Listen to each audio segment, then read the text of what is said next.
తాకట్లో ఉన్న మీ బంగారాన్ని విడిపించి ఆ రోజు ఆన్లైన్ రేటుకి కొంటాం. Sharma gold company. నమస్తే, వెల్కమ్ టు సుమన్ టీవీ. నేను మీ సాయి భైరి.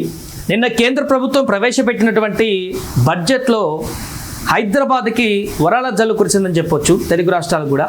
ప్రధానంగా హైదరాబాద్ విషయాన్ని ఎందుకు మనం ప్రస్తావిస్తున్నామంటే, 3 రాష్ట్రాలకు కనెక్టివిటీని కలుపుతూ హైదరాబాద్ కేంద్రంగా అద్భుతమైనటువంటి కారిడార్ని కేంద్ర ప్రభుత్వం నిన్న ప్రకటించడం జరిగింది. దీంతో హైదరాబాద్ యొక్క ఖ్యాతి మరింత పెరగబోతుంది. రాబోయే రోజులలో హైదరాబాద్ విశ్వనగరంగా అభివృద్ధి చెందడంలో కీలక పాత్ర పోషిస్తుంది కారిడార్ అని చెప్పడంలో ఎలాంటి సందేహం లేదు. ఎందుకంటే నిన్న కేంద్ర మంత్రి మాట్లాడుతూ 3 హై స్పీడ్ రైల్ కారిడార్లను హైదరాబాద్ కేంద్రంగా ప్రకటించారు. మొత్తం 7 కారిడార్లను ప్రకటించారు. దాంట్లో 7 దేశవ్యాప్తంగా 7, దాంట్లో 3 హైదరాబాద్కే ఉన్నాయి. 3 రాష్ట్రాలకు లింక్ చేస్తూ సౌత్ ఇండియా మొత్తం కూడా సెంటర్ ఆఫ్ పాయింట్గా హైదరాబాద్ కేంద్రంగా ఈ యొక్క కారిడార్ నిర్మితమవుతున్నట్టుగా మనకు కనపడుతుంది. హైదరాబాద్ నుంచి మహారాష్ట్రకి, హైదరాబాద్ నుంచి కర్ణాటకకి, హైదరాబాద్ నుంచి తమిళనాడుకి 3 రాష్ట్రాలని కలుపుతూ ఒక అద్భుతమైనటువంటి పాయింట్ ఆఫ్ అట్రాక్షన్గా హైదరాబాద్ కేంద్రంగా ఈ యొక్క హై స్పీడ్ రైల్ కారిడార్ను ఆమోదం తెలుపుతూ నిన్న ప్రకటించడం అయితే హర్షణీయంగా చెప్పొచ్చు. దీనికి సంబంధించిన పూర్తి వివరాలు ఒకసారి మనం చూసేటువంటి ప్రయత్నం చేద్దాం. దీని అంచనా వ్యయం ఏంటనేది కూడా పూర్తిగా ఒకసారి చూద్దాం. ఎంత ఖర్చు అవుతుంది ఏంటనేది. 7 హై స్పీడ్ కారిడార్ రైళ్లను హైదరాబాద్ గుండా ఇక్కడ వెళ్ళేటువంటి అవకాశం ఉంది. దీంట్లో హైదరాబాద్ నుంచి బెంగళూరు ఒకటి ఫస్ట్ కారిడార్. ఇది 570 కిలోమీటర్లు. హై స్పీడ్ కారిడార్ ఎందుకు దీన్ని ప్రస్తావించిందంటే ప్రత్యేకంగా ఇప్పుడు బుల్లెట్ ట్రైన్ అనేది కొత్తగా దేశానికి తీసుకొస్తున్నారు కదా, ఆల్మోస్ట్ అట్లాంటిదే. బుల్లెట్ ట్రైన్ అంత విమానంలో చేసేటువంటి ప్రయాణానికి సమానంగా లేకుంటే దానికంటే కొంచెం తక్కువగా ఈ యొక్క రైల్ ప్రయాణంతో ఈజీగా ఇక నుంచి ప్రయాణాలు చేయదలుచుకున్నారు అందరు కూడా.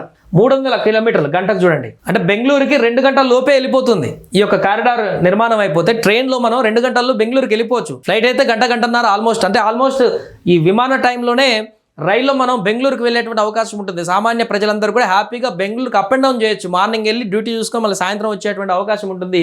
ఈ రైల్ కారిడార్ కనుక నిర్మాణం అయితే హైదరాబాద్కి బెంగళూరుకి అంత ట్రావెలింగ్ ప్రజలు కూడా ట్రాన్స్పోర్టేషన్ ఎక్కువగా చేస్తుంటారు కాబట్టి దీని యొక్క అంచనా వ్యయం 1.75 లక్షల కోట్లు. 2034 లోపు ఈ యొక్క ప్రాజెక్టు పూర్తవ్వాలని చెప్పేసి లక్ష్యం పెట్టుకుంటున్నారు. ఇక రెండవది హైదరాబాద్ నుంచి చెన్నై, తమిళనాడుకి కనెక్టివిటీ చేసేటువంటి 2 రైల్ కారిడార్. ఇది 700 కిలోమీటర్లు. దీని స్పీడ్ కూడా 320 కిలోమీటర్లు గంటకి. దీని అంచనా వచ్చేసి 2.10 లక్షల కోట్లు. ఇది 2035 లోపు కంప్లీట్ చేయాలని టార్గెట్. ఇక 3వ కారిడార్ హైదరాబాద్ నుంచి పూణే 550 కిలోమీటర్లు మహారాష్ట్ర కలుపుతూ. దీని స్పీడ్ కూడా 320 గంటకు. చూడండి, 2 గంటల్లోనే మొత్తం ఈ యొక్క లొకేషన్ని చేరేటువంటి పరిస్థితి ఉంటుంది కారిడార్ వస్తే. 1.565 లక్షల కోట్లు దీని అంచనా వ్యయం. దాన్ని 2033 నాటికి ఇది పూర్తయ్యేలాగా దీని యొక్క ఎస్టిమేషన్ వేశారు. సో దీన్ని ఒకసారి పూర్తిగా చూస్తే ముంబై, పూణే, చెన్నై, బెంగళూరు, ఢిల్లీ, వారణాసి, సిలిగురి నడుమ చేపట్టే ఈ రైల్వే కారిడార్లు మొత్తం 7 చూడండి. హైదరాబాద్ చెన్నై ఒకటి, ముంబై పూణే ఒకటి, చెన్నై బెంగళూరు ఒకటి, ఢిల్లీ వారణాసి ఒకటి, వారణాసి సిలిగురి ఒకటి నడుమ చేపట్టేటువంటి హైదరాబాద్ బెంగళూరు ఇంకొకటి, హైదరాబాద్ టు పూణే ఒకటి.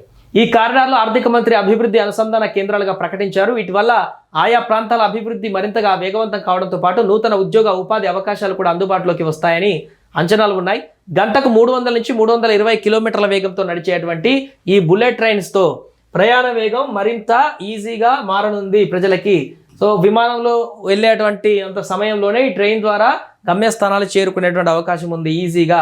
హైదరాబాద్ నుంచి బెంగళూరు కానీ చెన్నై కానీ ప్రయాణించేవారు ఒకే రోజులో వెళ్ళి మళ్ళీ పని చూసుకొని రావచ్చు. ఉదయం వెళ్ళి సాయంత్రం పని చూసుకొని రావచ్చు అన్నట్టు ఇవి పూర్తయిపోతే. సో అధిక ప్రయాణ సమయం దృష్ట్యా విమానాలను ఎంచుకుంటున్నారు. కానీ ఇక మీదట హై స్పీడ్ రైళ్ల ప్రయాణించడానికి ముందుకు వచ్చే అవకాశాలు ఉన్నాయి. దీనివల్ల ప్రయాణికులకు డబ్బు ఆదా కావడమే కాక విమానాశ్రయాల మీద ఒత్తిడి తగ్గుతుంది.